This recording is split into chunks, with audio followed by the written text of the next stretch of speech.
Today I'm going to talk about why we don't promote responding to thoughts with maybe, maybe not when you're triggered, and why it usually becomes a compulsive mantra, and why it's not deep, very superficial, and isn't philosophical, and isn't needed for OCD and anxiety recovery.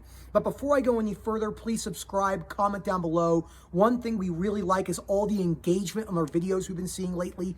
I personally take requests at least once a week. So someone will say, hey, I want to see a video on this. The one upcoming I'm going to do, besides the body dysmorphia and body image, I am so looking forward to do that with my own personal journey with that. Everything revolving around certain feelings of disgust, the bodybuilding industry, the perfectionistic health industry, and everything in between. After that, I'll do a sexual orientation video since I've been asked to do that. And if you're interested in our webinar and coaching services, please email info@ocdrecovery.com. Again, that is info@ocdrecovery.com, and we will get back to you in a timely fashion. So, when someone starts an Instagram account, it's very hard to know if they actually understand chronic OCD unless you have chronic OCD. So for someone like myself and the progress I've made, it's very easy to tell when someone doesn't understand OCD. Now, I don't particularly enjoy talking about this so much, just like I don't particularly talking about certain things like the economy and where that is, et cetera, but it is so important to realize that highlighting the realities of life, highlighting the realities of where we live, highlighting the realities of the OCD journey and where we are in life and the hardships we'll go through and the up and downs in relationships and the practicalities of OCD and anxiety recovery is so important for the sufferer. So it's very important to highlight that, because it's very easy to make an account, open it up, and write stuff with some clouds in the background and write thoughts, or your thoughts don't mean anything, or even better, something I see all the time is, current literature shows OCD people are the least likely to perform their fears. That is garbage, junk, total garbage, 100% reassurance behavior. The way to recovery comes from accepting your worst case scenario. And the last time I checked, maybe, maybe not, isn't philosophical, and it doesn't touch anything about your worst case scenario, and it's certainly not unconditional self-life, other acceptance. So what is the first thing about that maybe, maybe not, responding to thoughts in the moment or discomfort, or when you're triggered, that's the biggest problem? Number one is it's not deep, it's not philosophical. There's no level of unconditional self-life, other acceptance. So when I'm working with someone and they bring up, what do I respond in the moment? I say you have to learn and train yourself to actually wear anxiety like an uncomfortable coat. We don't say wear anxiety like an uncomfortable coat and then respond with maybe, maybe not. That's a ridiculous statement. You'll never hear us say that. And the reason why we don't say that is because there's no depth to that statement. The second reason that maybe, maybe not is completely problematic for OCD and anxiety sufferers is it instills a wrong practical application of what OCD is, which is it's a fear disorder that takes orders from beliefs, not thoughts. OCD takes orders from beliefs. Always remind yourself of that. Not compulsively, but OCD takes orders from beliefs, not thoughts. Thoughts, sensation, images, and urges coming in that bullet fashion with 0 to 100 intrusiveness is symptoms of your core fear. The reason why I have no intrusive anything when it comes to sensory motor is because I've broken down my fears with unconditional life acceptance. That even if sensory motor came back right now, full blown, just like it was when I was in the mental hospital, it wouldn't be 100% horrible. I could still get up, be free. I can go to my car. I can go food shopping, which I'm going after this. I can go with paint with a twist, where I'm actually doing another one of these tonight for my birthday, because my birthday's tomorrow. I can do all these things while experiencing sensory motor, and there's many other places in the world right now where people do not have it as fortunate as we do. I'm reading the book by Yomi Park, the North Korean defector, about halfway done. Incredible book. Modern day Auschwitz in many ways. Very important to realize that we are much more fortunate than people imagine. So it's super key to realize that that particular subset of ways to get better doesn't do anything for OCD and anxiety recovery. The second part of that is that you're responding in the moment with these compulsive mantras. So mantras don't do anything, and they never will do anything. Not only do I believe that they don't really have any purpose when it comes to OCD and anxiety recovery, I don't believe that mantras really do anything ever. They're in every single self-help book. And the reason why is I've never seen a practical case of someone who's successful using mantras in any sort of way to take them to another level in life. The people that I see that succeed in life are not people who use mantras. They actually put the practical application in for what they have to do. So if they want, getting up in the morning and looking in the mirror and saying, today I'm going to be a millionaire, doesn't do shit. It's never done anything. It's never going to do anything. It sounds really good when you're doing it, but it doesn't actually do anything. And anyone who's achieved any level of success in a monetary way, I'm friends with many people who are very successful. They know that that doesn't work. So my neighbors just got home and they were like, what is this guy talking about? Well, I'm talking about mantras and why they don't work.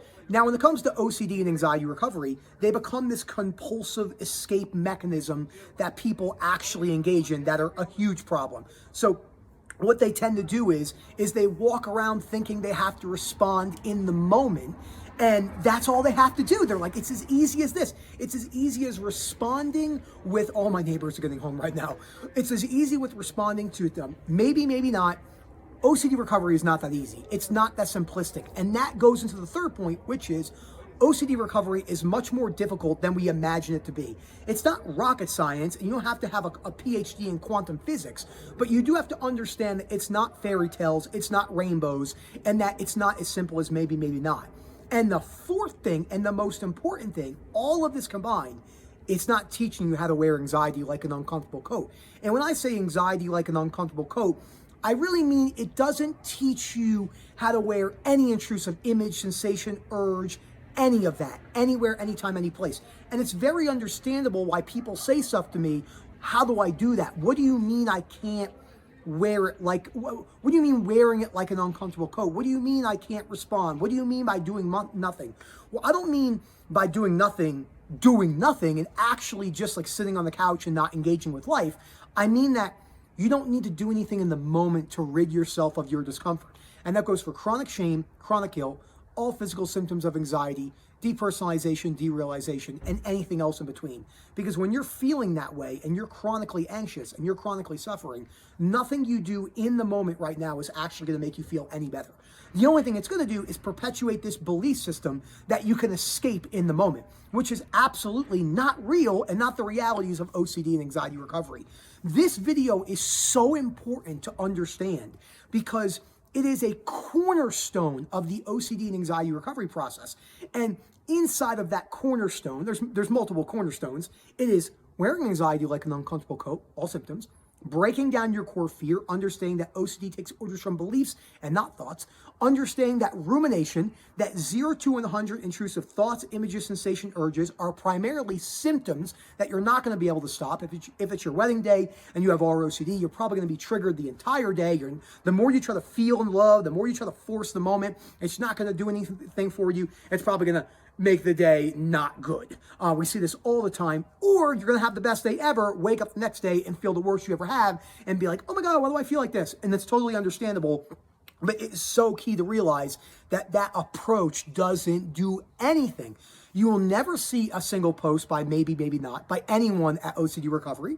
You'll never see a post of us saying thoughts or thoughts. And this is so key. So many people say to me, Nick, I don't see anyone say thoughts or thoughts. You're right. They say it in different ways that mean the same thing. You're the least likely person to do that. That means thoughts are thoughts. It has no meaning. OCD research shows that people with OCD are the least likely to commit their fears. That's also thoughts or thoughts. Just let thoughts be there. They have no meaning. That's thoughts or thoughts. The context of the fear doesn't matter. It's just OCD. That's thoughts or thoughts. They don't actually say a thought is a thought. Trust me, many people do say that, but they say it in these other hidden ways that have like a flower in the background of the post, or they're like smiling and laughing when they say it with bubbly. No, OCD recovery is not it's fucking serious. You know that, right? OCD recovery is not easy. It's very difficult. It will more than likely be the most difficult thing you ever do in your entire life. Okay, up there with like watching a spouse die of cancer. And I'm not doing this in a conditional way. I'm talking about the realities of OCD recovery. It is not easy. It's not rocket science. And the reason why 99% of people don't reach the long stages of recovery is not because they can't, it's because the work required and the amount of setbacks and relapses and feeling confused and not reaching out for reassurance and all the other stuff you have to bring down takes years to really kind of, and not in a, using the word perfect, but I will use it in this example, like almost like a methodology. It takes a while to understand that. It also takes a while to understand that people say, I just was responding to someone in the WhatsApp groups. And this is, if you're watching this, you know who I'm talking about. We all do it. I did it. I'm wearing anxiety like an uncomfortable coat. Why is it not going? That's not why we tell people to wear anxiety like an uncomfortable coat. We teach people how to wear anxiety like an uncomfortable coat so they actually learn how to wear it and not need it gone ever. It's about making peace with it. Of course, chronic suffering with OCD sucks. Of course, it feels absolutely horrid, but it's not as horrible as you imagine, and you can slow it down, and you can learn to wear this discomfort. So this is why the maybe not responding is not useful. Again, OCD takes orders from beliefs, not thoughts, so that go counterintuitive.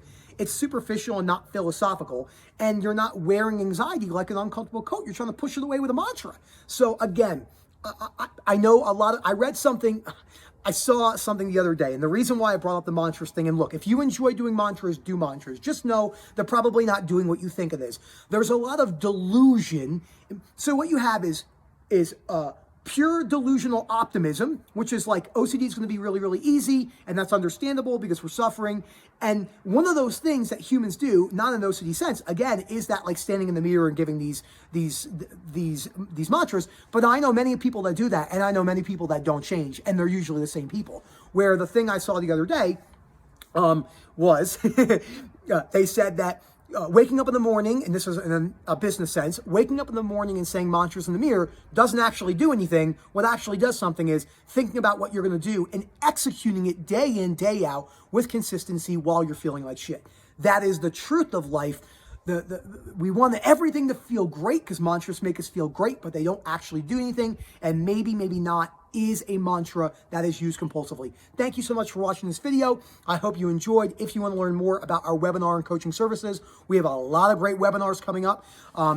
Good ones in the new year as well. Please email info@ocdrecovery.com and hope to hear from you soon. Have a good one, everyone.